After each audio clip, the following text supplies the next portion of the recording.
I'd like to call this meeting to order. Today is Thursday, November 14th, 2013. Clerk, would you call the roll, please? Councilor Graney? Here. Councilor Camardo? Here. Councilor Smith? Here. Councilor Zika? Here. Mayor Quill. Here. Please join me in the Pledge of Allegiance.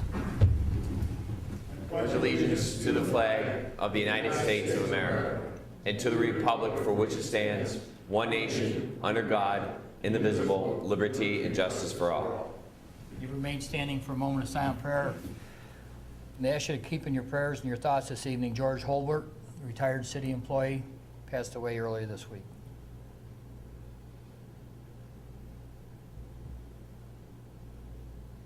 Thank you. Please be seated.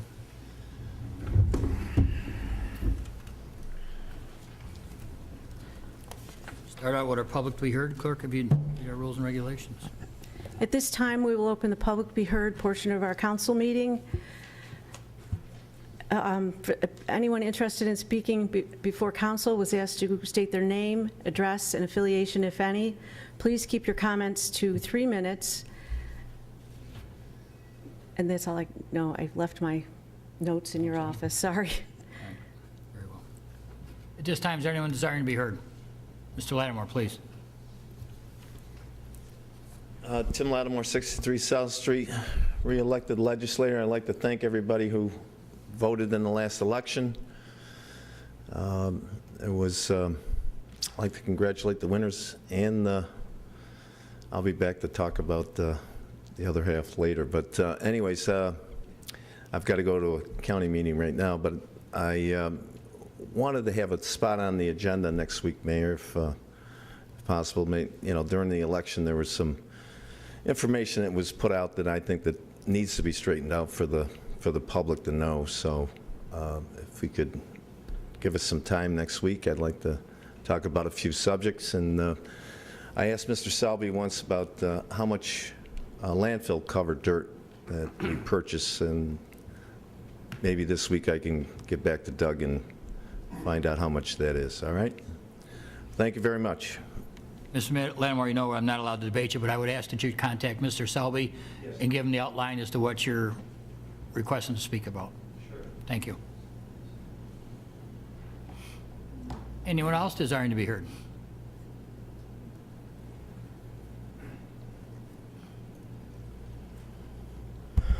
Ron Quill, Case Avenue. Yesterday we had to kick off dinner for the bell ringing for Salvation Army.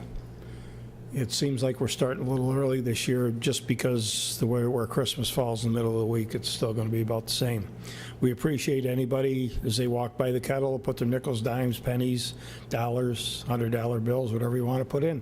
We've actually had $100 put in, believe it or not. But anyways, we want to thank everyone for their participation in the Thanksgiving appeal.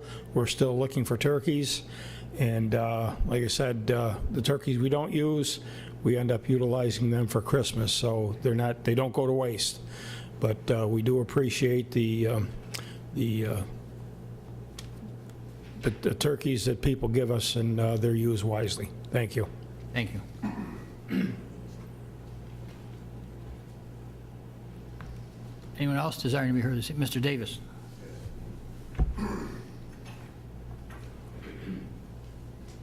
Mayor, City Council, I'd like to also echo what Mr. Quill said. I'm also on the executive board of the Salvation Army. We had a beautiful turnout at the luncheon, and we do definitely need more turkeys to help feed our citizens here in Auburn. And I want to offer my congratulations to all the candidates, Terry, Debbie, all that ran. It shows all of you care about our great community that we live in. And with God's help and guidance, I hope the new elected officials be wise and prudent in their decisions, and let God be their guide as they're making those decisions. Thank you. Thank you. Anyone else desiring to be heard? If not, we'll close that portion of our meeting. Clerk, I believe there are two sets of minutes, one for November 24th, and what was the other one? The 17th. Or October 17th and October 17th. 24th and the 17th. Right. I'll entertain a motion for the minutes from October 17th. We have a sponsor? Councilor Ruzicka, second. Counselor Camardo. Discussion? Clerk, will you call the roll, please? Counselor Graney? Yes. Counselor Camardo? Yes. Counselor Smith? Aye. Counselor Rozika? Yes. Mayor Quill? Present, I was out of town. For one of them, yeah, okay. All right. Entertain a motion for October 24th minutes. Counselor Rozika, second by Counselor Camardo. Discussion? If you call the roll, please. Counselor Graney? Yes. Counselor Camardo? Yes. Counselor Smith? Aye. Counselor Rozika? Yes. Mayor Quill? Aye. Carried. Presentation and proclamations, None? public announcements. I have one. We had a notice from the downtown bid. Connie Riley will be here at next week's meeting to do a brief presentation, but we've got a notification to let people know that on November 30th, they will hold the Family Fun event at Genesee Center from 3 to 5:30 p.m.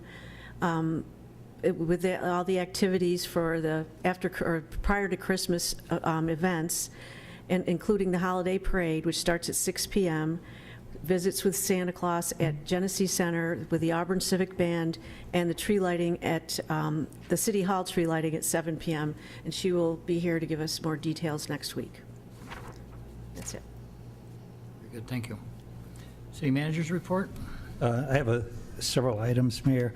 One is a follow-up to Council's request about a response by the Fire Department to Mackenzie Childs. And Chief Dygert, he's here this evening at the request of a member of Council to kind of give a little bit of a recap of what happened in that response and generally how the whole emergency dispatch system is working for Auburn Fire. Do you want me to just outline the response, or do you have specific questions? I guess, why are we the first responders? We were the first, we are not typically a first responder to that. I included at the manager's request, you've all got a copy of the dispatch information from that call. The top page is what gets input into the system, the computer-aided dispatch system at the 911 center. Each jurisdiction's fire chief sets these up, and in this one, if you look down at the bottom, that alarm was set up in 2008 during changes in leadership in particular departments. Those may or may not change during those changes in leadership. The majority of the departments in the county utilize box alarm assignments to predetermine what their response is going to be for various types of incidents to various normally geographic areas or specific target hazards. So in this case, the top of your sheet is an example of the box alarm assignment specifically for the Mackenzie Childs facility in Aurora. The top line, well, actually about the fourth line down, you'll notice it says structure fire. If that had been a medical call or something like that, obviously it wouldn't have been to this extent. But based on the information they get, the dispatchers have to categorize the call, and that category of call then determines what the alarm assignment is going to be. The dispatchers do not have discretion in this. That their job is to dispatch units as the CAD displays them. And that's an important point to note. If they deviate from that, it's grounds for discipline for that employee. That's what the whole process, the whole program is designed for. So in this case, the second page, actually, I gave you a little bit of a handwritten rundown of what some of those abbreviations mean. The second and third pages immediately following that front page. So a first alarm assignment for that particular incident would have been a engine or a pumping apparatus from the Aurora Fire Department, a quint apparatus from the Aurelius Fire Department, which is an aerial ladder truck with pumping capabilities, a rescue truck from the Home Department, Aurora, and a tanker or water tender truck from the Aurora Fire Department. Now, what you'll notice below those is a little thing that says auto replace 1 and auto replace 2. And what happens is if a piece of equipment or apparatus is out of service due to a mechanical problem, or it's on another call, it's not available for some reason, the system automatically replaces. It's intentional, it's designed to save time because time is critical in a fire situation, and it eliminates, helps reduce the possibility of an error on the part of the incident commander or the dispatcher. So it's pre-set up when people have the time and wherewithal to think about what the most logical choice is in their opinion. Granted, these things are subject to the fire officer's opinion that sets these up at whatever given time and whatever jurisdiction you're talking about. So in this particular case, the Aurora Fire Department responded to what was reported as a structure fire at the Mackenzie Childs manufacturing facility. And because the Quint apparatus of Aurelius Fire Department was out of service, it was auto-replaced with the aerial device from Auburn Fire Department. So that's the relatively short version of how Auburn Fire Department ended up getting dispatched to that call. It is not typical or common for us to question the dispatcher. Again, when we're dealing with fire-type calls, time is critical, and a significant amount of time can be consumed waiting for confirmation from this entity or that entity, and that, again, is the purpose of predetermined box alarms. And this is not a local, this is not something that's local, it's not statewide, this is nationwide, pretty much worldwide. This program, this concept, if you will, plays out. The concept of mutual aid plays out nationwide. Now, while you're traveling, are you in contact the whole time with the dispatcher, so where they could call you off? Yes. And that often happens. That often happens. Sometimes we never make the city line. Sometimes we barely get out of the fire station. But in this case, they thought they had a fire at that manufacturing facility. As a matter of fact, our folks actually deployed fire attack hose lines at that incident because there was a great concern that there was actually a fire in that facility. Their ventilation system went down? Was that the... I believe, from what I know of it, that there was a problem with the kiln, which, if you're familiar with that facility, and I'm not intimately familiar with the facility, but it's a very large structure that produces clay dinnerware. I don't know exactly what you'd call it. So they do a lot of kiln-fired stuff there. I would also say that that particular structure has a history of fire, which typically would drive a local incident commander or local fire chief to make sure they have an adequate response to a facility like that, because they don't want to suffer that same loss potentially again. So, you know, the building construction type, the size of the building, the contents of the building, the life hazard, and the history of fire in that building are all things that drive what they put down on these particular predetermined dispatch things. You all set, Counselor? I got a couple of questions. Are we first responder for anybody else outside the city of Auburn? Again, this isn't a first response. This isn't a typical, this isn't a first response. But there, yes, there are definitely places. We responded yesterday or today to the BOCES complex, which is common. Most of the educational complexes that lie just outside the city, Owasco School, the BOCES, and there are other target hazards. Normally they're industrial buildings, things like that that have a significant economic impact on the community, not just the city, typically are things that we would be listed as a first alarm on. Any towns or other municipalities are we first responders to?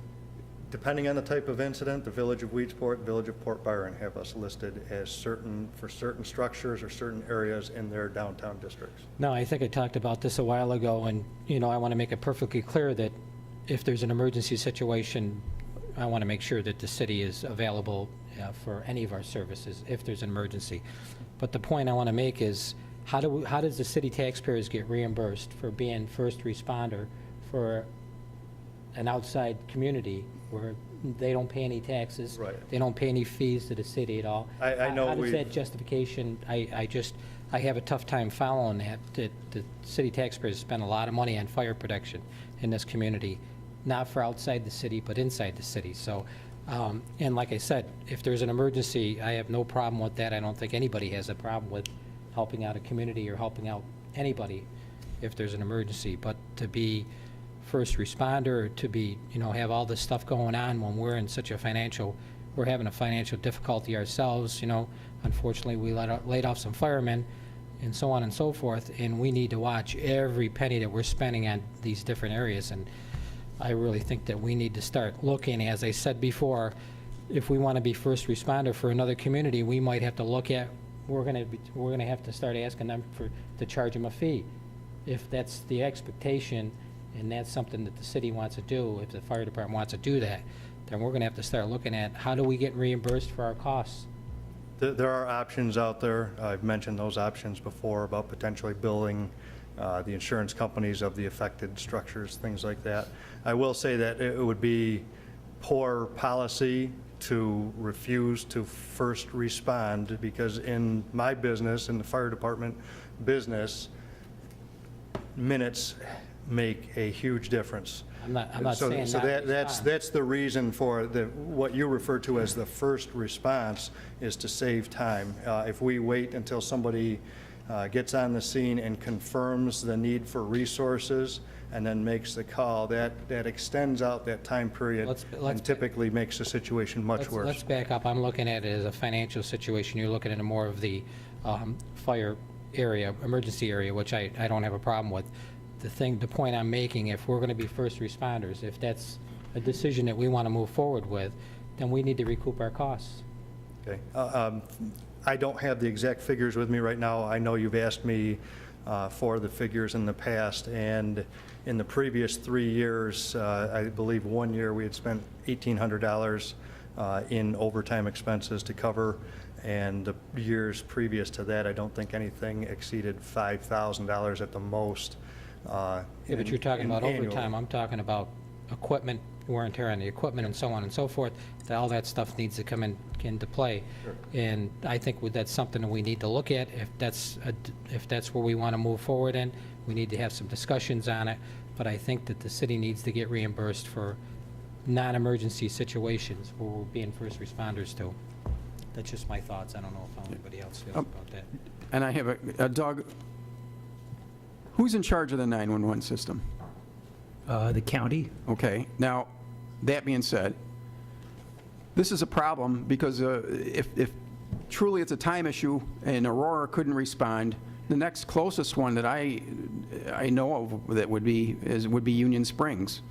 Then, of course, even Aurelius would be closer than Auburn.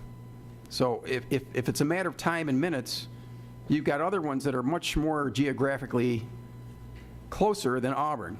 Maybe the level of equipment isn't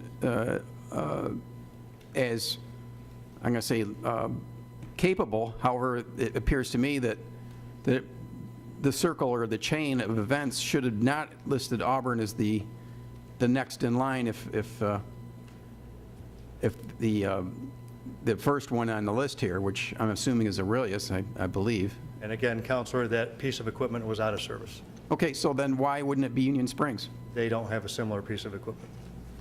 Okay, then what about King Ferry? They do not have a similar piece of equipment. Well, what I'm saying is this needs to be looked at to see where this fits. I'm a little concerned because if this, thank God it wasn't a structural fire, and and that it appears to me that to Councilor Camardo's problem, if these local fire departments don't have the equipment for the area buildings, then it appears to me that maybe a couple of these departments should get together and perhaps get that equipment. It's only going to save time for them to respond to these issues, and if minutes are truly an issue, it's not a short trip from Auburn to Aurora. And if it truly was a structural fire, I don't know how much they would have saved there. And the other thing is, since it wasn't, this was listed as a potential structure, how's it entered into our system? What's it called in our system now? It's a mutual aid call. I know, but what classification? Mutual aid call. Is it a structural fire? What is it? I didn't look to see what it was, but if it wasn't a fire, it won't go down as a fire. Okay. But I just think that,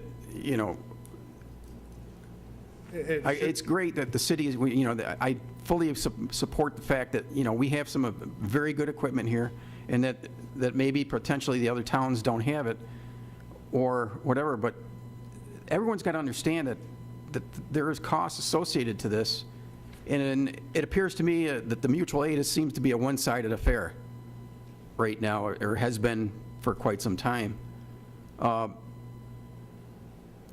I think maybe that ought to play into it is, how much mutual aid. Thank God, if we ever needed a response from the outside, I'm sure they would be more than willing to come in.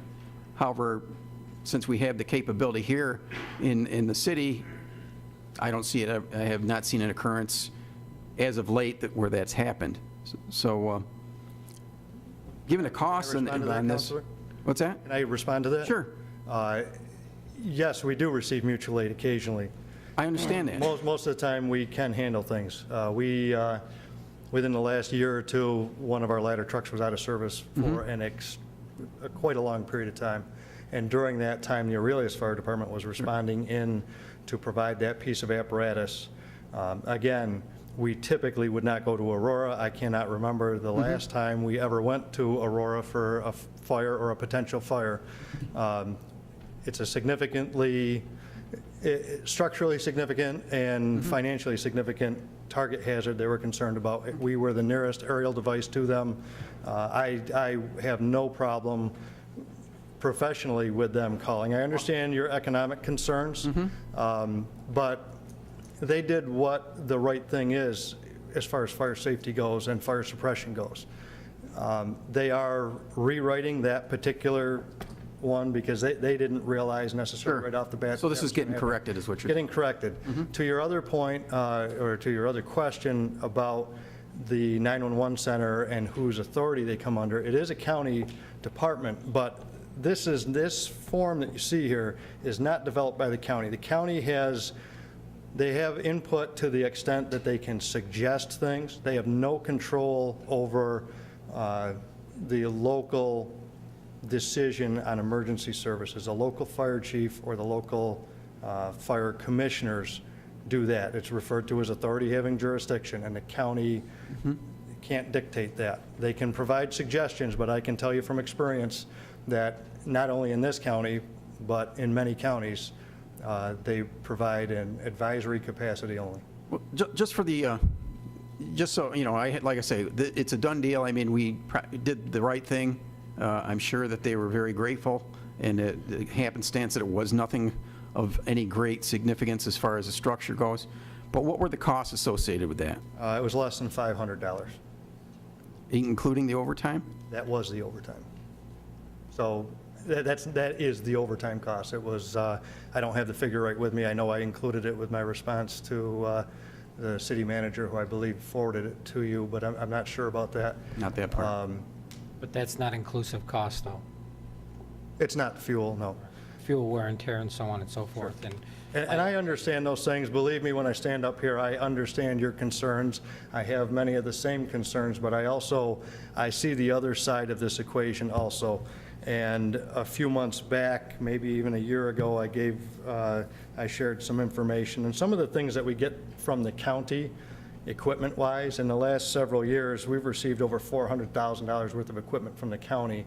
And part of that is with the understanding and the agreement that when somebody needs it or if somebody needs help, we're there for them. That's undisputed. So this is a two-sided thing. As a matter of fact, I just took delivery of $18,000 worth of radio equipment from the county that's in our possession to use every day in the city when we need it, but it's also available if somebody needed it in the county.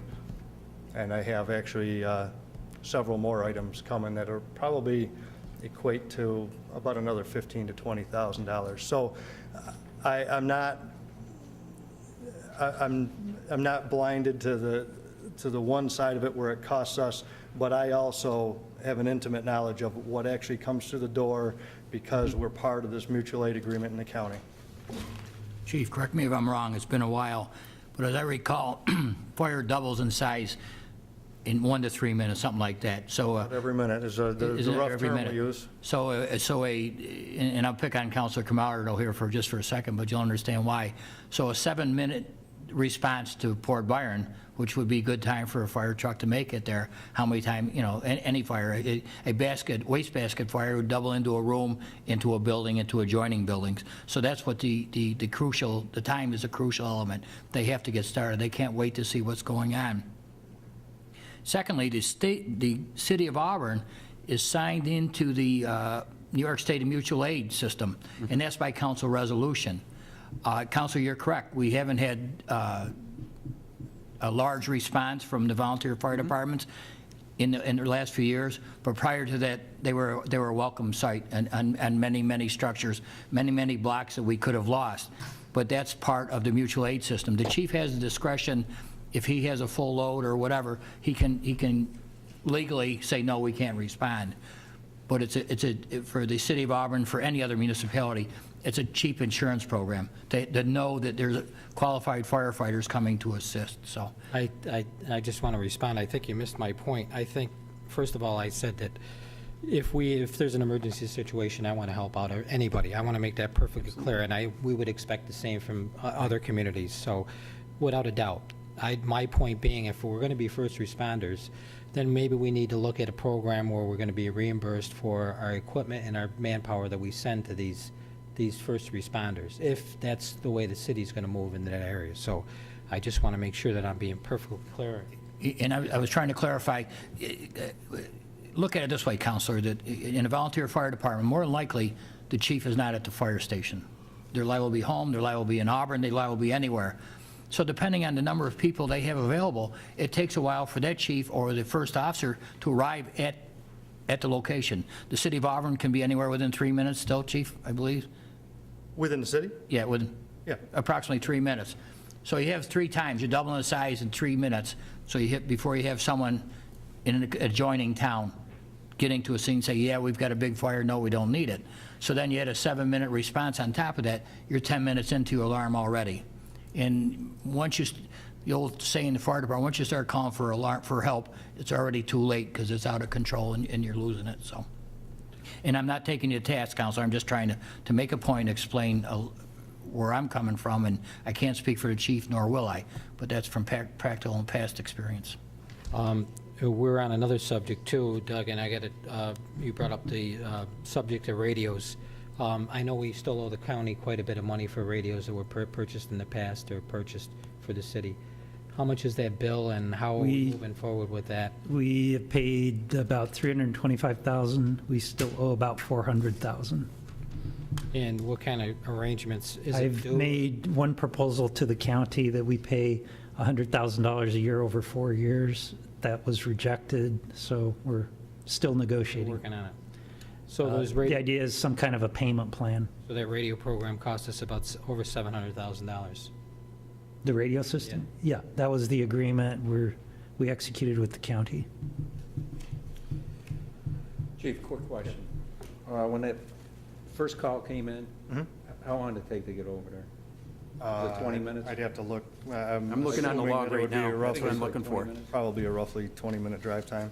So the thing is, if it was a fire and it doubles every minute, the building would have been ashes.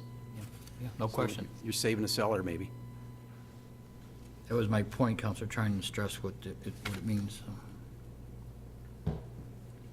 It arrived right here, 18/31/54. So 20 minutes.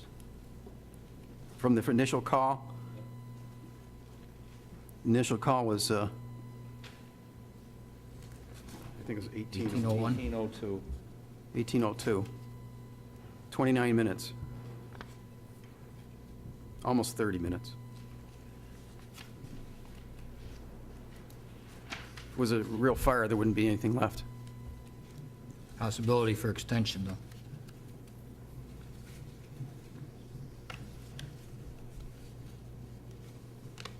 Thanks, Chief.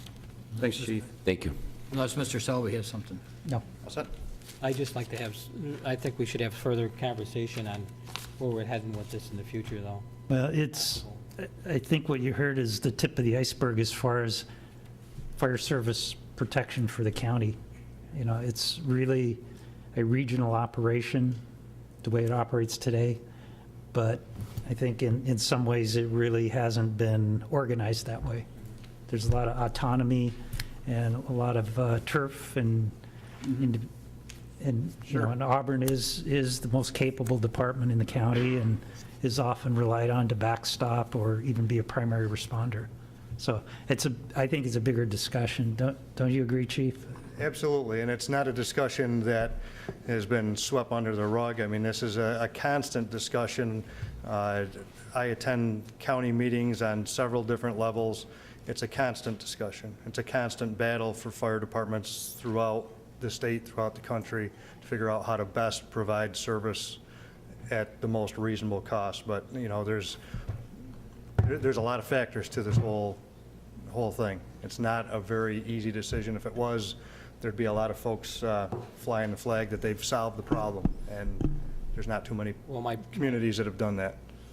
My point being is, I think we need to have further discussion on whether we're going to be listed as first responders, and if we do, what mechanism is there for us to recoup some of our costs. So I think those things need to be looked at, and we need to have further conversation on those. Okay. Please. Yeah, I have to agree. I think that, that if it's, the onus is on us to be the first responders, and I can see where it would make sense because of the capability of the equipment, and even in the relatively close proximity. I mean, even though what the Aurelius Firehouse is, you know, right down there on Half Acre Road. We have the manpower available. Yeah. I know where the firehouse, but I'm just saying, if that firehouse, of course, they're all volunteer. Perhaps by the time you assemble the group of volunteers and get in dispatched in the trucks, the city truck would have been already, obviously probably is already there, which is another issue, but that, you know, suffering from a volunteer force. But if that's the case, then there should be some compensatory agreement here. It makes sense. I mean, if we're the insurance policy, who's paying the premium? I can tell you that your discussion is not a new discussion. In my folder here, I've got articles from the Citizen dating back to 1944 on the same issue. Okay, so it's been going on. Mayor Quill, I'm sure, struggled with some of these same conversations as his tenure as the fire chief, and it's not saying it does not need to be addressed. It absolutely does. I agree. But it's a tough enough nut to crack that this has been going on since at least 1944. Well, I think given, again, like I say, given the financial situation, I mean, it obviously has moved to the top of the heap as far as that goes. I mean, it needs to be addressed.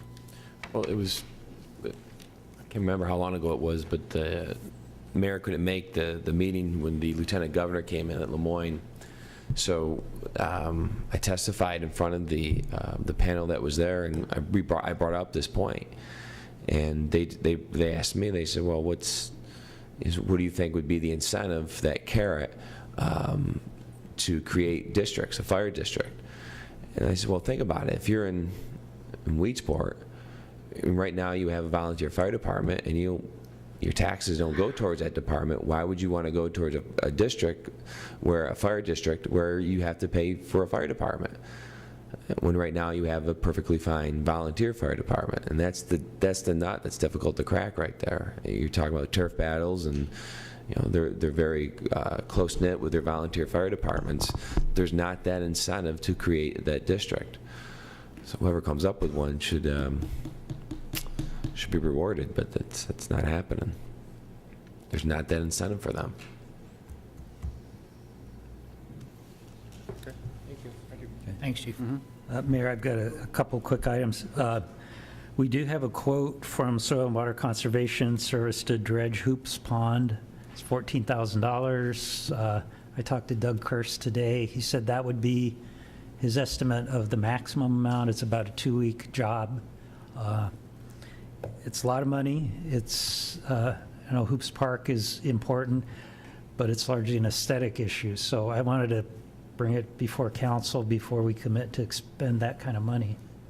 This is to drain it so it can be basically shoveled out, essentially. Right, drain the pond down and excavate the sediment that's accumulated over many years, with the hopes that that will resolve the issue of the submerged vegetation and the algae growth. So that's my question. So that would solve the problem? For a while. It will help it for a while. I think we also need to look at some kind of proactive program with some chemical treatment every now and then to keep the algae under control. Councilor Graney, when was the last time it was dredged? It was dredged 4 years ago, but they could only dredge the north part of it Yeah. because of the weather turned bad. But it is filled up pretty much within a foot of, and most part of it within a foot of the Surface. layer, top layer. Surface. Yeah. It must be a big turtle. They want to bring bulldozers in to capture that. Must be a mean guy. So, I'm all for it, to tell you. I mean, it's one of our jewels that we got to take care of. So you'd be hiring a company to come in and do the work? Is that what to do? It's soil and water conservation, probably the least expensive option we could come up with because they just charge direct costs for their equipment and their personnel. We would, under that scenario, we would haul the sediment away in our trucks. Well, And I did talk to Doug Kearse, and he said that's worst-case scenario. He was hoping to get out of there within a week, so it could be half of that cost. so Most of the cost would be for the equipment rental. right, So you said 14,000 was the worst case scenario? yes, that's up to, that's the maximum, is what we can expect. You Get- plan on doing it right away then, I would believe? This winter, right? It has to be done this winter. That's the time to do it. I guess you can go ahead and do it. I think it need, given the fact that that park receives a lot of volume, and it is a big quality of life issue here for the city residents. Many people go down there and enjoy that park. I don't see us where we have much choice. No, I agree. I think we should take care of it. I also think, too, that we should address the bandstand. I know we have all the materials to work on the bandstand. It is being worked on. Currently it is? Yeah. Okay, Yeah. good. Okay, and I'm agreeing with that also. okay, thank you. The other thing was just a rundown of some items Councilor Camardo asked about. He asked about water contracts with the towns. The new rates are in effect as of October 1st. We have a dispute with Aurelius, which our attorney is working with their attorney on a dispute resolution process as we speak. Dialogue with the county. We have continued to have discussions about sales tax formulas, the radio system. I think the ball's in my court to try to offer another proposal on sales tax to the county for their consideration. Previous ones have not met with great favor so far. So, sewer contracts, as you recall, Fleming and Owasco mentioned their interest with the elections. That's kind of been on hold, but Vicky's making contact with those folks. Budget, we are scheduling monthly budget updates, department heads being here once a month. You should have received the package for this upcoming discussion this month, full package of details. We'll continue to do charts and graphs and continue to have departments come forward to respond to questions or point out some issues. Question about relationships with the unions. Ever since I started, I've been having either formal or informal meetings with most of our union leaders. For CSEA, it's a monthly labor management meeting that's fairly regular. John attends with me. A couple department heads, Mike Talbot's often in attendance, as well as Vicki Murphy. The fire union and police union less often, but also less formal. I'll have a breakfast meeting with them perhaps quarterly. And then follow up on vacant buildings. December 15th is the implementation date now for the ordinance passed by council. Doug, the other issue is we got the police reports, and we get them every week. They're in our city mailbox, and Right. just this past, from the 10/28 to 11/3, there was 668 calls for service for the police department. And then, of course, they break it down to the different categories.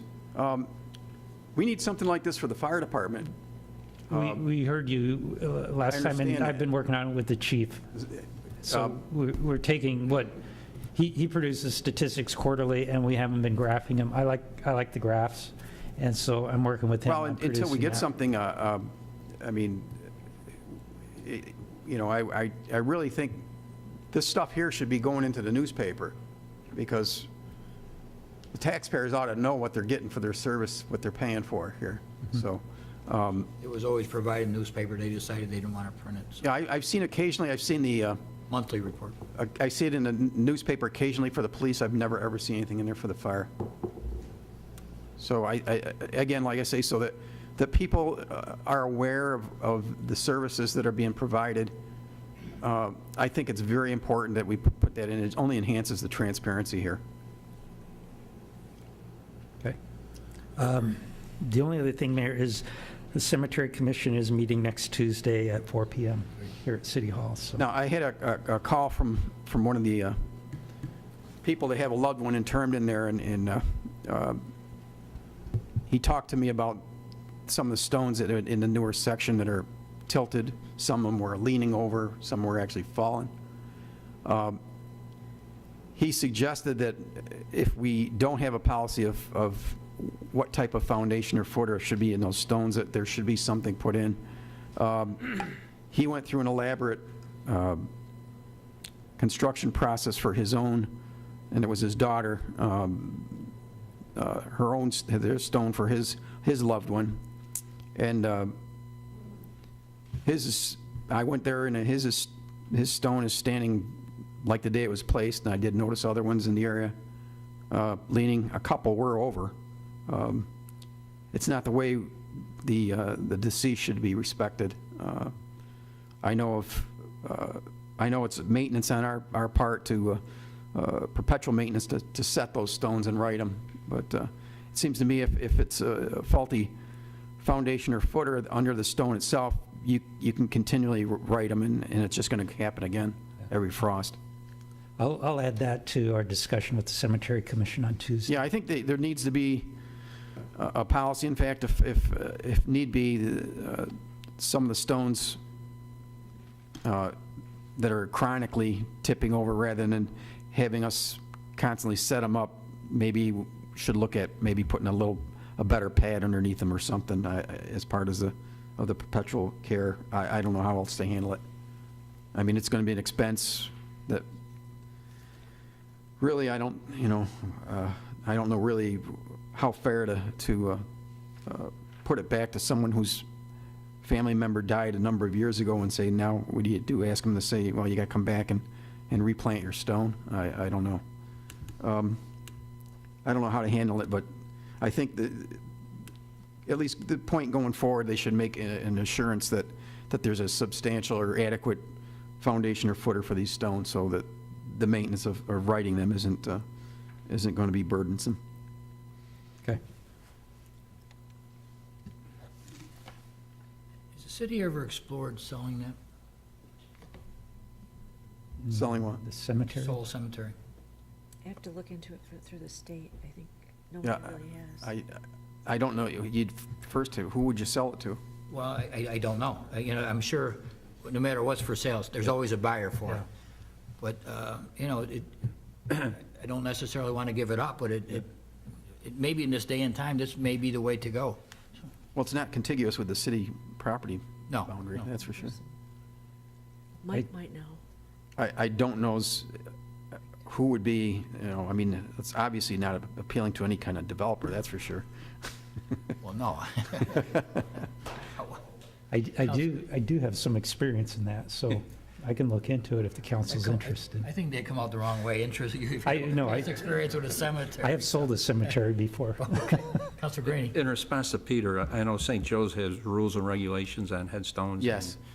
I mean, maybe we could just call and ask them what their because, Policy is on headstones. I know there's yeah, supposed to be a when footing. we interned my father in there back in the, way in the early 70s, we went through that whole process. It was, at that time, it was a cost that we weren't expecting to have, but we had to take it anyhow. So, yeah, it was definitely a consideration. They made sure that when you put the stone there, that it was going to stay. Doug, I think you need to look in the charter, because I think there's some language in the charter about our operation of that soul cemetery. Yeah, it is in the charter. I'd like you to take a look at it just to see what, Okay. what options we may have. I'm not saying I'm going to go for it, but I'd say it's worthwhile.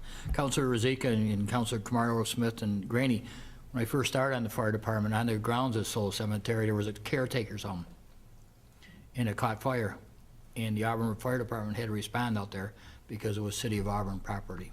So that was many years ago. It But it's burned to the not there ground. anymore. It burned to the ground, so it wasn't because of a lack of a valiant battle, but it's no longer there, so. Well, right up to a couple of years ago, we were responding to all the water main, or all the water line breaks out there, because we had the water line from Auburn to Soul Cemetery. Yeah, it doesn't make any difference if anybody else would branch off of it or anything, right, Counsel? Interesting. Oh, anything else, Mr. Selby? No, that's it. All right. Thank you. Presentation, petition, communication?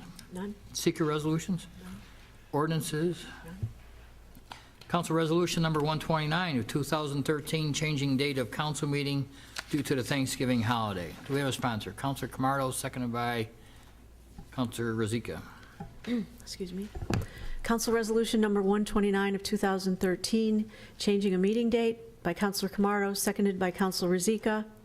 Whereas the rules of the Auburn City Council and City Charter require that the Auburn City Council meet on Thursday of each week to conduct business.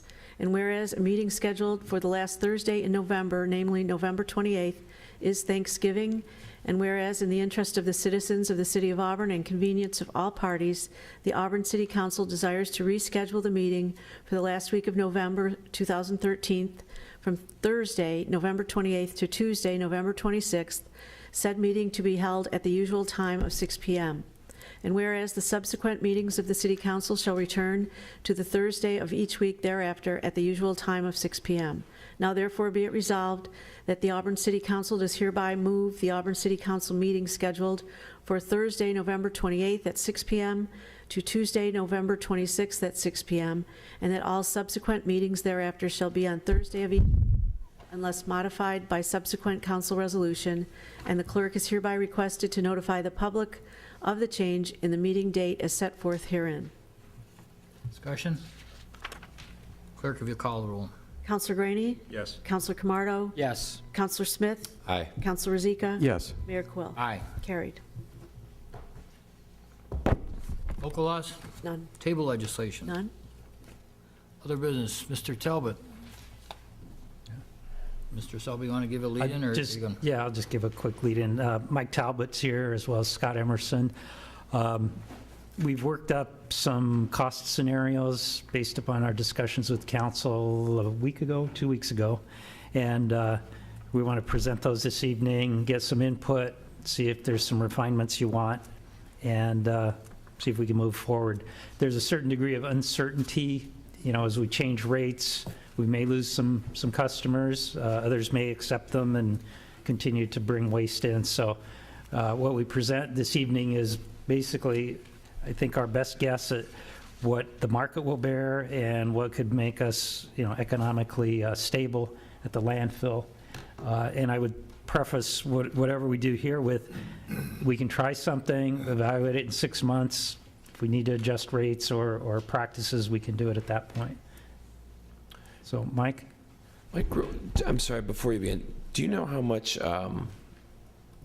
we take in per day, how many tons per day?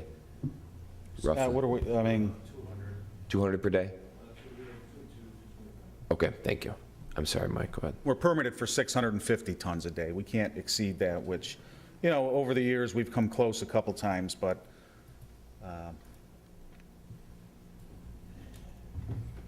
what I did is just tried to keep it very simple and short. And just to recap, once again, we're permitted for 96,000 tons. currently, if you go over a 12-month period, we'll be at approximately 60,000 tons from January to December. Now, and I know the city manager has a sample contract that Corporation Council has looked at. Scott's talked to the haulers. In it, we have kind of a tiered rate schedule after some discussion here at council for different rates for both municipal solid waste and C&D. Now, in the contract, we've included $44 a ton for MSW and $48 a ton for C&D, and how the numbers will tie into the numbers here as we go. Now, there's two scenarios based on this. Scenario one is balance our solid waste fund by rate increase and not pursue haul waste, which the positively extend the landfill life. So with that being said, pretty much our current snapshot of our operations is just this scenario right here, about 60,000 tons. Majority of that, pretty much almost 100% of that, right, Scott, within Cayuga County, including the city of Auburn. Now, how we broke it down for our numbers here, the city's rate won't change at all. And this is the rate that we charge ourselves when we pick up our weekly curbside collection. Roughly 10,000 tons at $31 a ton. That's what we pay. That's what the general fund pays our solid waste fund. Now, going on the contract rates, assuming, which is how the numbers pretty much fall, 75% of the incoming waste outside of the city waste is MSW, and 25% is C&D. So the 50,000 tons, I hope I'm not confusing everybody, we're still operating on 60,000 tons, minus the 10,000 tons from our own residents, leaves us 50,000 tons, which is all what we call contract. Majority of it's contract garbage, so they'd have a contract approved by council. Roughly 37,500 tons of MSW at $44 a ton. That's the revenue right there, $1.65 million. Now, with the new idea of tiering and changing the rates for C&D, roughly 12,500 tons at $48 a ton. That revenue would be $600,000. So our total tipping fees would be $2.56 million. Now, keep in mind that's at 60,000 tons. So here's where some of the issues come. The cost to run the landfill, we'll get into this a little bit here in a few slides, is roughly almost $3.1 million. The revenue we just calculated comes out to $2.56 million, so that leaves a deficit of roughly $500,000. Now, there's two ways to attack it. The deficit's got to be made up by raising rates onto 60,000 tons. So if you take that 500,000 divided by 60,000, that comes out to be $8.32 per ton increase we would have to do in order just to balance. So now our city rate would be up to $39.32, MSW at $52.32, and C&D to $56.32. One thing we have to keep in mind is if we go with this scenario, the general fund's going to be impacted a little bit, because remember what we pick up from the curb, the general fund pays for, and that's $83,200 per year in addition to what we're paying ourselves right now. And this increase also is in addition to the proposed contract increases we just talked about in the previous slide. Mike, I'm going to ask you one question before you move on. Right now, you're collecting 96,000 tons at the landfill, or no, that's what we're permitted for. We're that's right. What you're permitted, but how much are you About 60,000. So that's not going to change at all. In this scenario, no. In this scenario. The next scenario, it does. So this scenario right now pretty much is currently if you talk tonnage, it's currently what's going on at the landfill. How to deal with that deficit, there's there's different ways to go about it, and here are the two. One is to increase these rates that we just talked about. Scenario two is we would balance our fund by raising the local contract rates, which we've already discussed, which is 60,000 tons, and pursue haul garbage for the remaining 36,000 tons. The big negative on that is you decrease the landfill life, and I know that's been discussed at several meetings. Obviously, you take more tonnage in, you're using up your landfill. So at 96,000 tons, $772,000 would be the deficit, simply because our operating costs would be up because we're taking in a third more garbage now. So that deficit right there, $772,000, has to be made up on that 36,000 tons. And if you did just straight division, 772 divided by 36,000 tons comes to be $21.45 a ton to balance the fund. And hopefully, Council, I know that question always comes up, why do we charge so much less when on paper it costs us more to bury? Well, this is the reason why that math, to pay just for the costs under the contract rate, which is a little bit more than what we call our haul garbage. And remember, this 36,000 tons is from out of the area. So in order to attract that, we have to be a little lower than the other stuff, but that's always the issue. So hopefully that, the way we presented it here is the logic behind it, because that's how we're balancing. If we went to 96,000 tons, that's how we would have to balance our costs, by attracting this garbage right here that is at a reduced rate, not reduced, but at a lower rate. So, and now if we continue on, what we did is, here's all the expenses for operating the landfill. And once again, like the manager said, these are approximate. We tried to get them as close as we could to actual, and we're pretty close. The total's a little over $3 million, almost $3.5 million, and that's how it's broken down. I also break down the operating costs a little bit more because there's so much to it. It really jumbled up the pie, and there was too many pieces, so you really couldn't see it. But you can see operating costs are blue, the closure and post-closure costs right here, our debt payments. And remember, regardless of whether we take in 10,000 tons or 96,000 tons, our debt payment does not change. So that's what we owe back per the bonding schedule. Well, that's what I was going to ask you. In scenario 2, Mike, if you decrease the landfill life, which you're proposing under scenario 2, where are you going to get the money to pay for the rest of the debt that's on the landfill? Well, at the end, and I know we've gone over this scenario before, and if we played that scenario out, all calculations are that if... You're still going to have additional years of debt service on the solid landfill. Right, and that, you know... It's not being paid for through any revenues that you're taking in under scenario 2. No, but all this pie is showing us is what it costs to run. And this doesn't consider at all any schedules, any bond schedules when bonding is retired or any new bonding incurred, which we really, at this point, there's no plan to incur any more debt. So, yes, that is, and we've talked about that before, if all of... As you said, would we have $6.4 million left to pay on? Right. And per our calculations, it looks like if we were to, regardless of when we close the landfill, it looks like there'll probably be anywhere from $700,000 to $1 million left due without any revenue incoming. So, you know, for various reasons, that's going to be there. You're saying with 4 years of service on the landfill, well, that's at 96,000 tons, but see, we're not even close to that this year, so we've already bought ourselves a little time. So we're going, I just don't understand how you're going to pay for $6.4 million worth of debt in 5 years, because that's what you're talking about, is 4 additional years. At 96,000 tons, but we only took in 60,000 tons this year, so already probably the life of the landfill now is beyond 5 years because of that. So what are you going to get, an extra year out of it, or year and a half? Well, 2 years, we'll say? We'll know more after December when the survey comes in, Okay. because we survey it, you know, at least once a year. That's when you'll get a, Yeah, we'll have a more benchmark of clear what's picture. left. Yeah. So if I'm reading it right, it looks like, given that, there'll still be some debt left, even if it's 5 years, we're still going to have a significant amount of debt left to pay for. right, exactly. Exactly. Any case scenario, you're going to have $1 million Yep. in debt.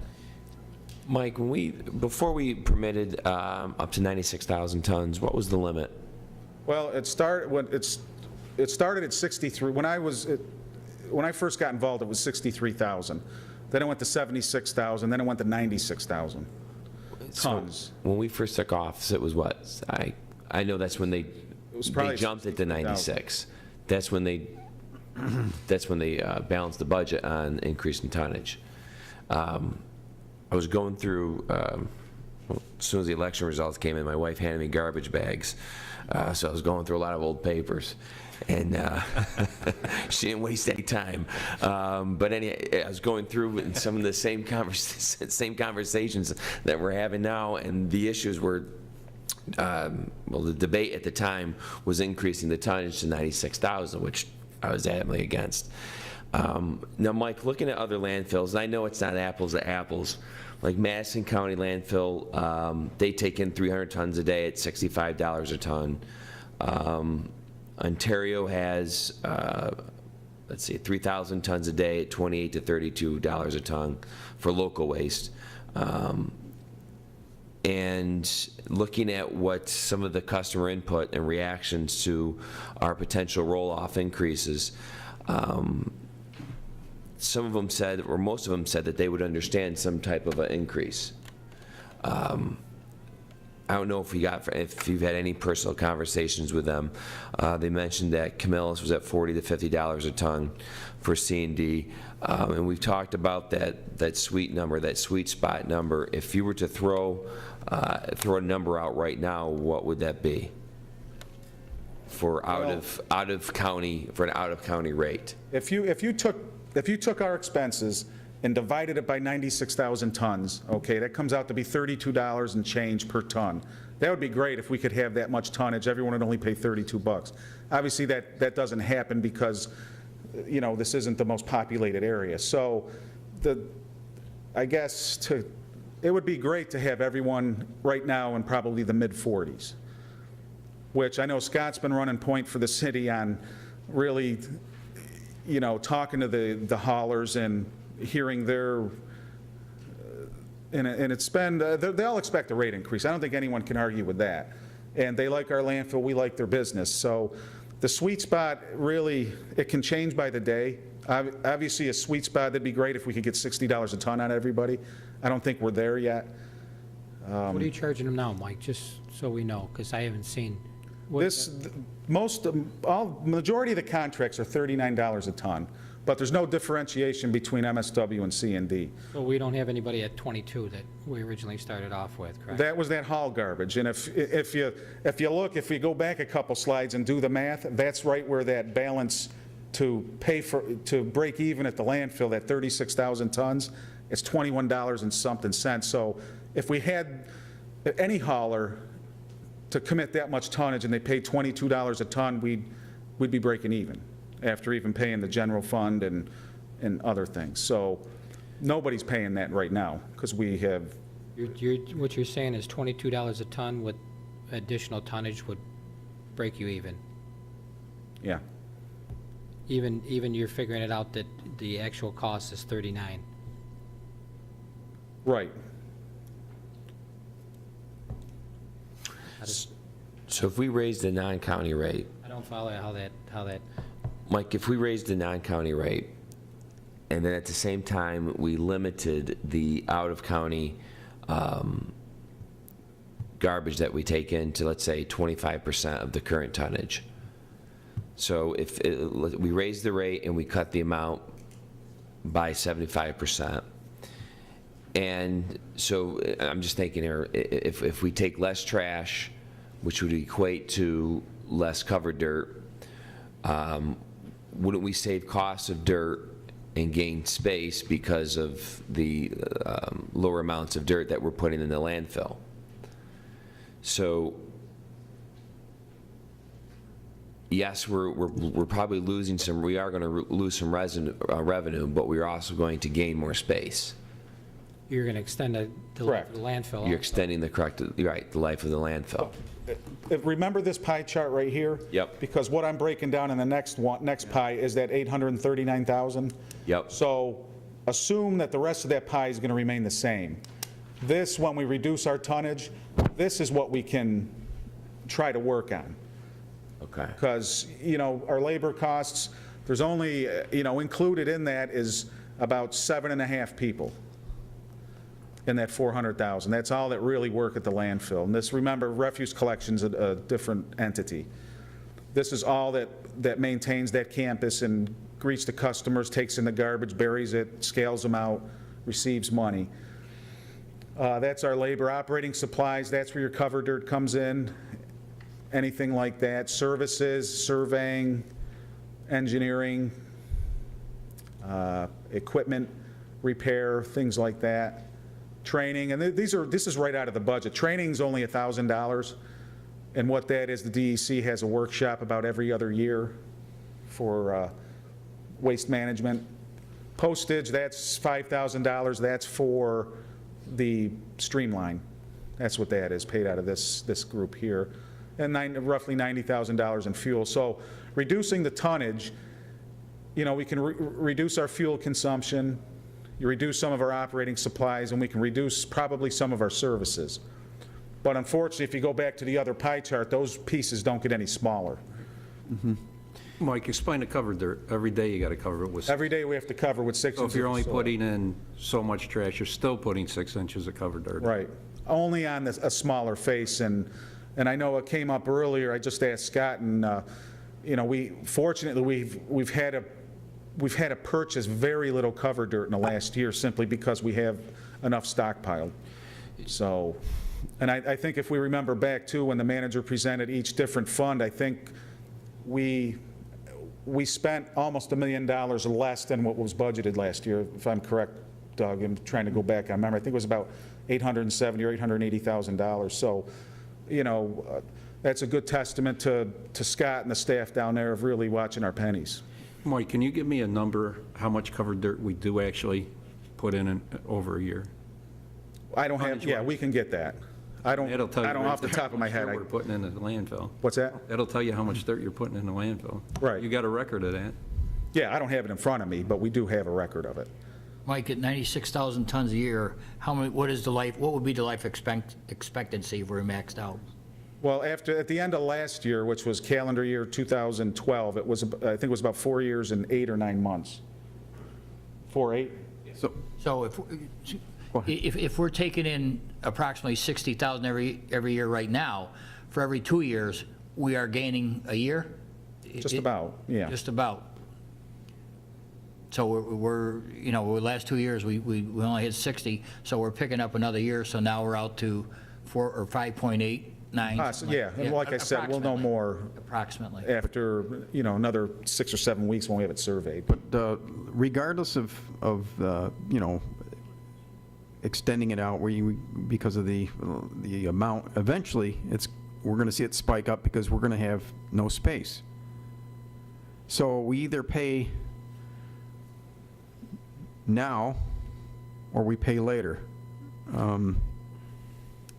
Somehow or another, we got to balance this out, that we need to cover some costs and the future costs of what we're going to do, and we have to make a decision whether, you know, at the end of the life of this landfill, if we're going to go for a transfer station or whether we're going to truck it out or whether we're going to go by train or rail. Well, shouldn't we anyway, and this is something probably the next council is going to have to consider, shouldn't we anyway look to permit a transfer station, even if not used?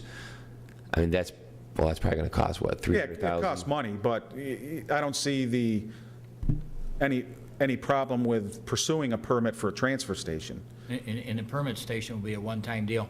Right. It wouldn't, in my, Well, it doesn't just- have to be rebuilt every. We would have to update it every, you know, what the DEC does is updates the regulations every so often, and they have to go through the process again, so, But it would not be anywhere near the cost of a new cell. no. But the other thing we have to look at is what Seneca Meadows is thinking or considering right now, which is bringing it in by rail cars. If we can get some of our stuff offloaded into rail cars to Seneca Meadows, and that way transportation charge or costs would be considerably less, I'm sure, by rail car than it would be by our truck. Right.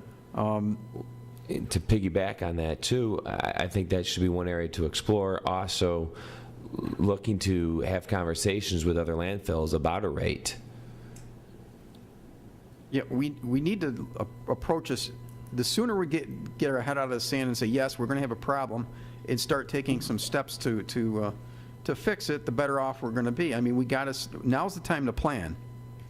Why aren't we looking at extending the life of the landfill so it can go hand in hand with paying down the debt that we're going to, To tell you the truth, I still think that the debt's going to outpace the landfill life. Well, not if it's projected to be 10 years, if we can project it to be 10 years, number one, you're going to have trash going in there that's going to help the cogen plant for methane. Number two, you're going to be paying down that debt that you have, and you're going to be providing that service for the city taxpayers who paid for it.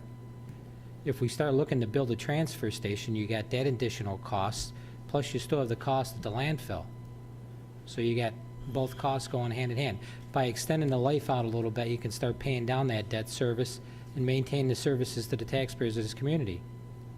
Well, and I'm no finance person, but one of the problems we're running into with decreasing the tonnage coming in is that those fixed costs don't change. Right. So that's where our deficit is. In fact, So- Mike, they're going to go up. It's going to, Probably so. the operating Well, you're not fixed going costs are going to to stay be there. transferring any revenues to the general fund like we've been doing every year.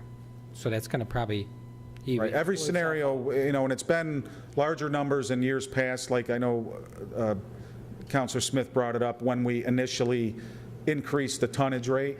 We really enjoyed the windfall of the revenue, but I think probably where the city made a mistake was not also increasing the repayment It schedule. was a pyramid, Mike, is what it was. Right.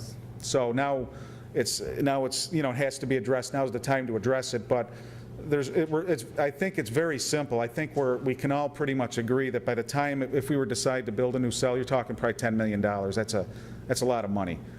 And, probably a transfer station is the way to go, possibly rail. I don't know much about railroad industry or, well, just that the Seneca Metals is looking very intently at using a rail car transport into their facility. And I think since the train is going to be essentially running right through the city of Auburn, we should get the advantage of maybe perhaps tying onto that. And if we can get a car of our trash going up to the Seneca Metals. I mean, regardless of what happens, I mean, we're going to be facing, and I don't think that the debt is going to be retired before the landfill runs out of space. I kind of doubt that scenario is going to happen. Well, if you don't get 10 years out of it, you don't think you'll pay down the debt by then? I don't believe we're going to get 10 years Sure you out of will. this. You just, Not only if you only take in city resident trash. 60,000 tons, I thought you said we get 10 years, wouldn't you, Mike? well, Under scenario one? Well, I'd have to really look at the math. Scenario one, if you reduce it to 20, I think, remember, we threw out different scenarios, 20, 60, and 96. The 10 years is closer to the 20,000 tons a year, which, like Councilor Rozicki said, is pretty much just city garbage here. But right now, doing 60,000 tons, how many years you're going to project this landfill? You're probably falling in, maybe 6 to 6.5 without doing the numbers real quick. So I can do that. I just didn't do that. And we need to get an amortization schedule to see how long that $6.4 million is going to be paid down. Right. Does anybody know what our debt schedule is right per year on I that? think it was 2021 when the debt 8 years. retired. 7, 8 years. That's one thing I forgot. Remember, I had it, and it's such small numbers. So what This is would, it right here. I can't hardly read it. 2021, we're so. not going to make it, if it's Well- that's the end of it. 2021, talking say if the landfill has 5 years left on it today at 96,000 tons a year, we'd be 2 years shy of paying off that debt. But if you want the If you 60, extend it by taking, the life of the landfill by taking less waste, we'd be covering that debt service for the additional 2 or 3 years. that's my And point. And you're saying 60,000 tons would cover that debt service? yeah, but we would have to adjust the rates Right. at the 60,000 ton rate to cover those costs. And then, of course, the fixed costs would remain. So the operating costs pretty much are that piece of the pie isn't going to change much. No, simply because we're at a minimum as far as staffing go. You can't do with less. And like I said, what you can see a reduction in is some operating supplies, services, things like that. Yeah, but I don't think that's going to be all that. No, It's not and gonna be here's an estimation of pretty much what operating costs would be at 60,000 and 96,000 tons. And you can see where the difference is. It's in the operating costs, which is the chart we just looked at. Your closure and post-closure pretty much stays the same. Your debt payment stays the same. Bad debt expense, minimal in there. Leachate, that's transfer right to the sewer fund. And our transfer to the general fund is always at around $350,000. So that's my point. If we bring that transfer to the general fund down, and you're not transferring that large of money, you could make scenario one work. Yeah, but I think also, I guess, maybe a synonym to transfer we could use is a return on investment from the general fund, maybe. There's different ways to word it, or different numbers we could shuffle back and forth, but I know it's always either return on the investment that we've made, or it's a transfer to pay for the payroll service, the legal, the city manager's time, Christina's time, anybody's time. We do that with every department. This is a service that the taxpayers are paying for. But that's how the numbers fall right here with our snapshot. I think one thing we can do immediately, though, is get that price for out-of-county, a non-county rate, What about the, and out-of-city rate. right? I think that's something we could do immediately, is raise that rate. I think that's got to happen. I mean, it just has to happen. And the quicker, sooner the better. So with the contracts we're hoping to be able to bring back to you for approval, they do business both in the city, outside the city, and outside the county. I don't know how we would represent it in the contract with they're already struggling a little bit, having to try to figure out two different rates. I mean, it's easy for us, but they're really struggling with how who's gonna make the call on what's C&D and what's MSW. So that's obviously, that onus has to fall on, that responsibility is gonna be ours at the landfill. And, you know, They're going to have to agree to whatever Mike, criteria you Can I use. ask you a quick question? Why is the MSW less than the C&D? because that's the garbage we want. That's your gas-producing garbage. But isn't the C&D, Right now, it's not. They're all the same price. wouldn't you level that off and just whatever it is, and have a rate across the board, or no?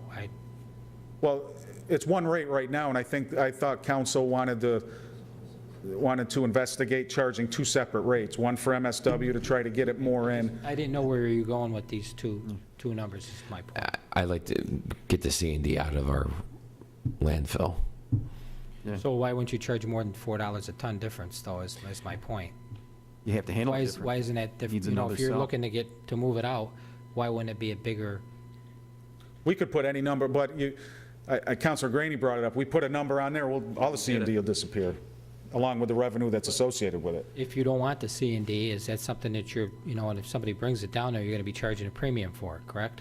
Well, we'll be charging this higher rate, $48 a ton. $4 a ton higher. But the other thing is the MSW, as it degrades in the ground, I mean, it'll actually shrink as it goes down. I mean, it's active, it degrades. Where C&D, you put it in there, that lump stays there forever. Mike, what's Seneca Meadow getting now for a ton? You know, they're anywhere, I It think, seems to be the from... problem. I mean, What's that? it's market dictated. Right, and they have the flexibility of being able to change within the half hour of a rate they charge. So I'm sure if you committed, a lot of tonnage there, you could probably be in the low 20s, maybe even the high teens at this point at the time of the year, because all permits, for landfills, permits are January to December. In 2000, We Care brought in 8,400 tons in 2010 and paid $184,000, and that's about $22 per ton. In 2011, they brought in 34,000 tons and paid $755,000. Comes to about $22 per ton. 27,000 tons in 2012, they paid about $600,000. That's $22 per ton. I mean, that's a lot of space, and that's what we're referring to as the haul garbage outside, that, like I've said before, if all of the garbage currently coming in the landfill is what we call local, meaning from Cuga County, the majority of it, and it equals about 60,000 tons. And any number scenario you run, you're always left with that balance of haul garbage. but wouldn't you say, though, is this too high? 90% of the C&D, though, is outside the county? Comes from outside the county? No, I wouldn't necessarily agree with that. I would, like I said, and I was high on our estimate. Really, if you run the numbers each year and how we determine what's C&D and what's not, we know some haulers are strictly C&D, others are not. So you can tell by pretty much what type of equipment they bring in, what they have in there, or from our operators who have to do a random load inspection a couple times a week. So our estimates are close, and the numbers always come out with C&D ranging anywhere from 18.5% to about 21% of our incoming waste. MSW is the majority of that. Only 3% is not MSW or C&D. The majority of our waste is MSW. Is there some C&D mixed in with it? Probably. Sure there is. But the majority of it's MSW that comes in, which is household, what we put out at the curb each week. Those same years, the city was 3,000 tons in 2010 at $76 per ton, $3,400 3,400 tons in 2011 at $75 per ton, and 2,600 tons in 2012, that came to about $76 per ton. So you compare the city versus the big haulers, and I know they bring in more. And then going back to the dirt, there's 15,000 tons of dirt in 2010, 21,000 tons of dirt in 2011, and 32,000 tons of dirt in 2012. And that's a lot of dirt.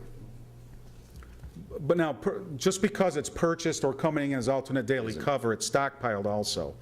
So we could purchase it, I mean, you're still using dirt that was either brought in or purchased from last year.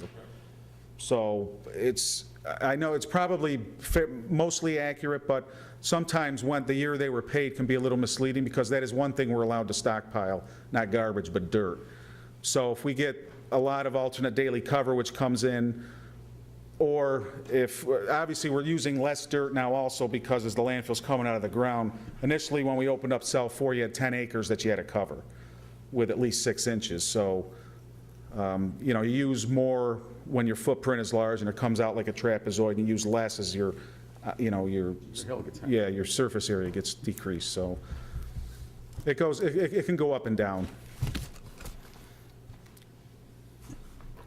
I still think the bottom line is we got to look at the rates. Of course, we're going to have to monitor expected life, and at some point in time, we got to realize that the end is near, and that we have to start planning for the ultimate solution. So hopefully, you know, it appears to me that just from these numbers here, I don't think it's going to be a tie, or I don't think the landfill is going to close before the debt's retired. I think the debt's going to be there initially, at least from what I see of these numbers. The debt's going to be there after we're full. I don't agree with that. I think you can extend the life of the landfill to pay for the debt. But we got to get some numbers to see. Yeah, we got to get, like I say, we got to monitor it very closely. But I'm hoping to get some consensus. If we bring these contracts back, at least we can start with a different rate for C&D and MSW, which is, I think, one of our goals Now, when we started. these numbers that you got, were they pretty much arrived at by, I'm going to call your feedback from the haulers? Yeah, and like I said, Scott's been running point for us and really taking the So these numbers aren't just the brunt. they're not going to scare everybody away, is what you're telling me. We hope not. Scott, you have a comment on that? Mike, can we get a couple of the haulers come in and, you know, give us their point? Well, Well, they're going to tell you they don't want to pay it. I mean, let's face it. I mean, as any business, man, they want to pay as little as they have. Sure. Right, and that's what I wanted to well, listen to comment their side of the story. I mean, obviously, you know, when I speak to the representatives from these, you know, hauling companies, I mean, they're in it, you know, they're a private business. They're in it to make a profit. And, you know, sooner or later, I mean, you know, we got to look at this as a business. And, you know, you know, our taxpayers are the investors here. So I think it's important for us to, you know, kind of, you know, going forward in the future, we have to have that, you know, almost business model sense. Obviously, you know, they're going to be tough with us. You know, they don't want to increase, just like we don't want to be facing a deficit.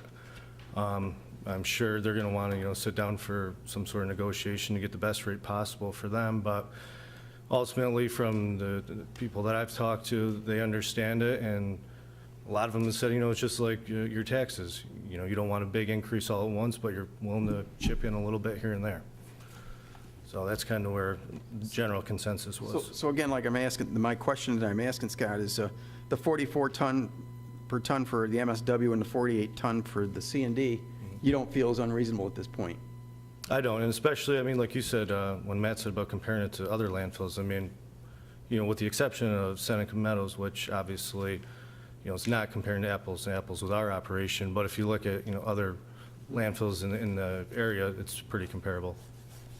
So I think, again, unless someone has an overwhelming argument against it, I think we should try these numbers out. We can always tweak it if it need be. Well, remember, those numbers don't bridge the deficit. No, I understand that, but. We would have to charge $52 a ton for MSW and $56 for C&D to balance the books. Right.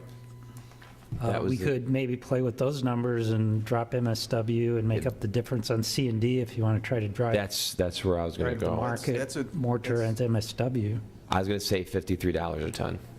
So 52, Yeah, I'd like 51. to see it over, a little over 50 to try to cover some of the, Try to do Yeah. 50 on MSW and the balance on C&D. Sure. Yep. especially where we wouldn't have an increase to the city residents. I don't want to see Well- that happen with the, All right, so MSW at 44? Well, no, we've got to make up that $500,000 deficit. Right. So I think what we're talking about is MSW maybe in the $50 range, then C&D adjusted to make up for the balance of the deficit. But leave the city alone at 39. Is that what you want to leave the city alone? Okay. yes. I like that because the general fund is hurting as it is. Absolutely. Can't do it. Sound good, Counselor? Okay, so we're with scenario one with the $8.32 ton increase on top of the rates we were just talking about. Is that, so we talk MSW with our contracts at $52.32, C&D at $56.32? Well, I'll work with you. We're talking about adjusting the MSW to 50 and raising the C&D, whatever it needs to be to balance the difference. It's the same model, we're just shifting the cost, so. And I think what it's going to come down to is a business decision that these haulers have to make, Right. so. Now, the contracts that you're going to be signing with them is, what are you going to do, 30 days? Is that what you usually do? Yeah, Mr. Rossi's been Yeah, okay. involved If we in have to that. adjust something down the road, we can still look at it without being locked into a Yeah. long-term contract. Well, I think we also, there's a caveat in the contract too, we could revisit it at any time. Okay. Yeah, I think that this is definitely a step in the right direction. Is it going to solve the whole problem? No, but I mean, it's going to put it in the right direction. Counselor? What, Bill, you're looking kind of, what's, You won't get those hours at that price. What's that? They won't pay that he price. said he won't, yeah. Yeah. Not when they can go 20 miles for $22 or 19. Not going to happen.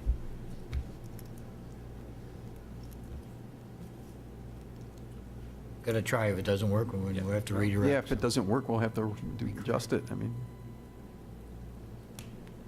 Thank you, Mike. Scott, thank you. It's fun being this point person telling people are going to raise their bill, isn't it?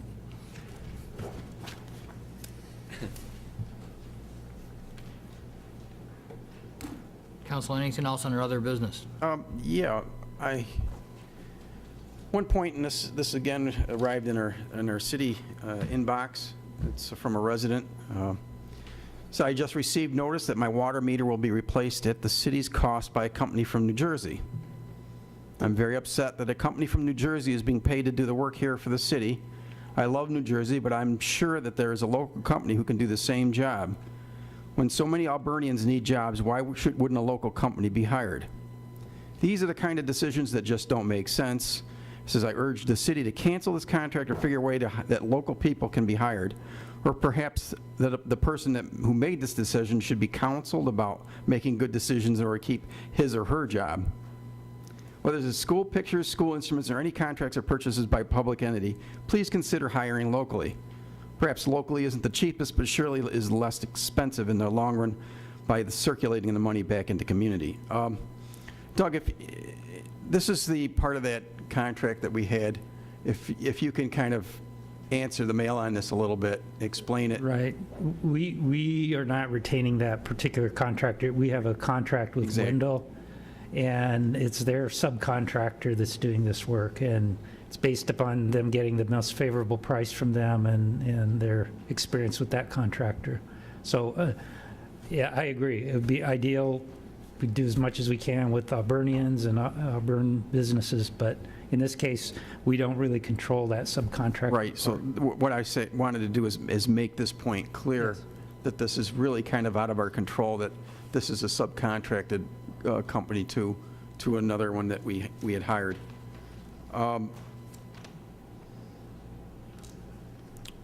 One other thing is, and I'm a little bit confused here about these appointment letters that we received last week. It says, one, we have an appointment effective January 1st, 2013, and expire in 2/15, and they're just being asked to sign the book as of last week. And then we have one here that's going to have an appointment that's going to expire December 31st in 2013 this year, and they're being asked to sign the book. To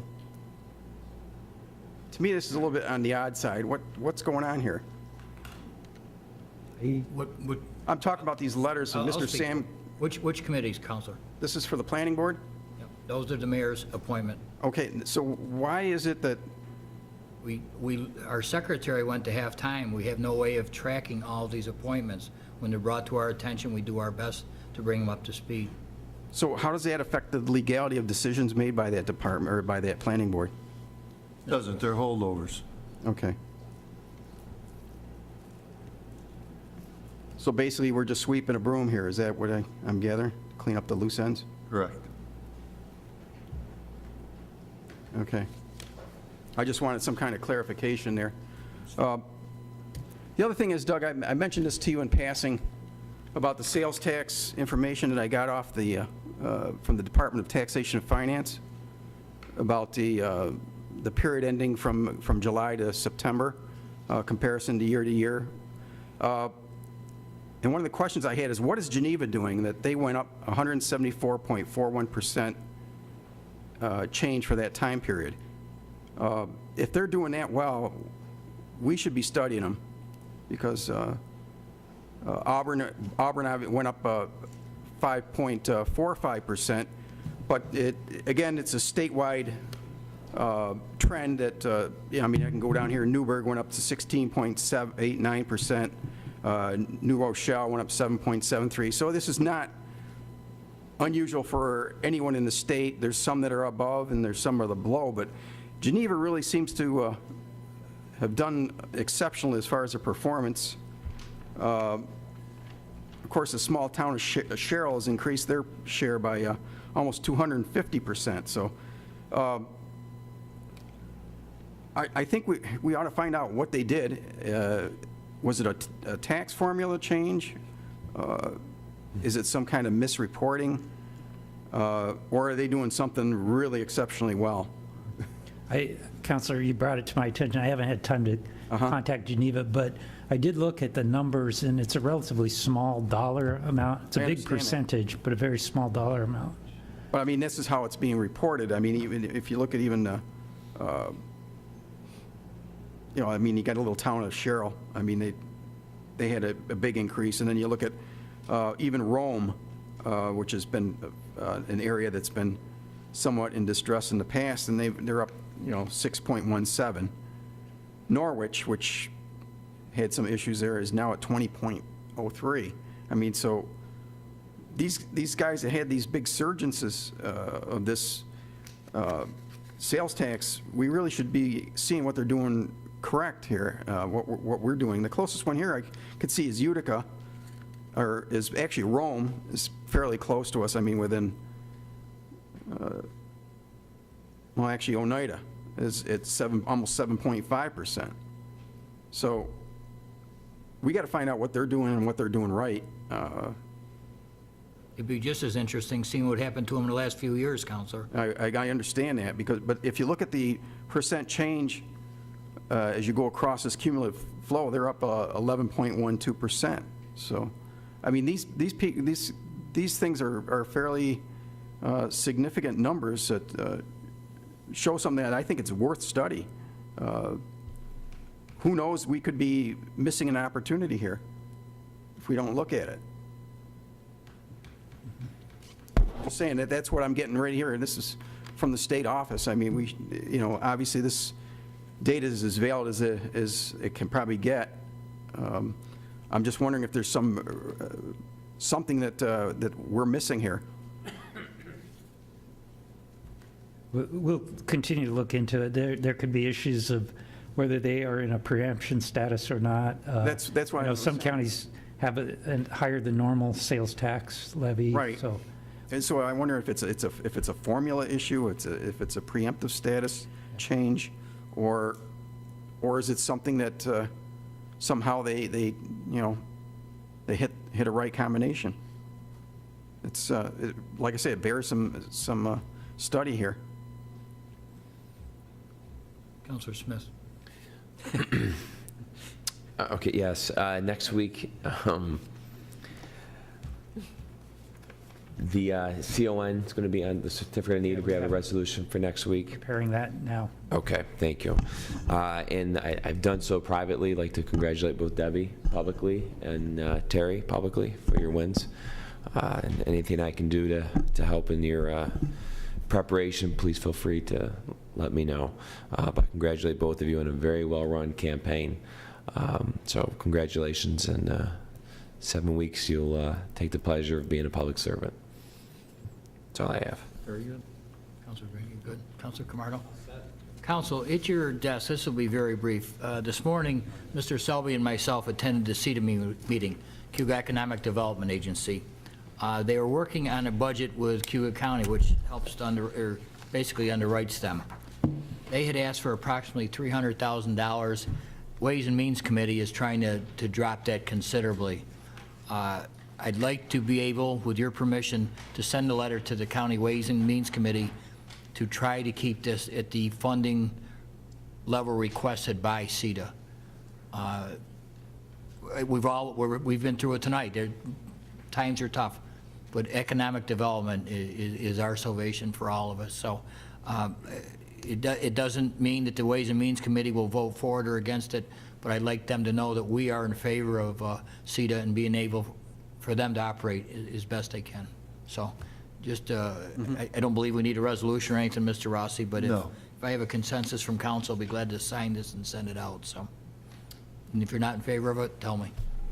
I would like to have some talks with CETA about the different things that are happening and how they're performing and so on and so forth. So, yeah, I wouldn't have a problem with you sending this letter out, but I would like to have some future talks. I think that's going to be coming up in the very near future, Counselor. So, the rest of the council is aboard. I have no problem. I think that, if this is really, truly unfortunate that they considering this expenditure is on the chopping block. I mean, that we all talked about this, and that it was going to, at one point in time, was discussion of how much sales tax money or whatever money was going to be used into this. In fact, that was one point of contention that the county legislators brought to us. Well, what are you going to do if we adjust the sales tax? What are you going to do with it? So I guess one of the things that I would like to see is that CETA does get funded.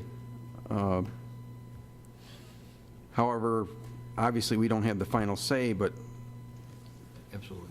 We can weigh in. we can put in our opinion. Anything else, Council? Recap? No recap. Do we have a request for executive session? Yes, we do, Your Honor. We have discussions on contract negotiations and litigation. And I'd like to add a personnel issue. Fine. So I'll entertain a motion by Councilor Graney for executive session, second by Councilor Smith. Please call the roll. Counselor Grady? Yes. Counselor Camardo? Yes. Counselor Smith? Aye. Counselor Pacheco? Yes. All right, we'll be in recess for executive session.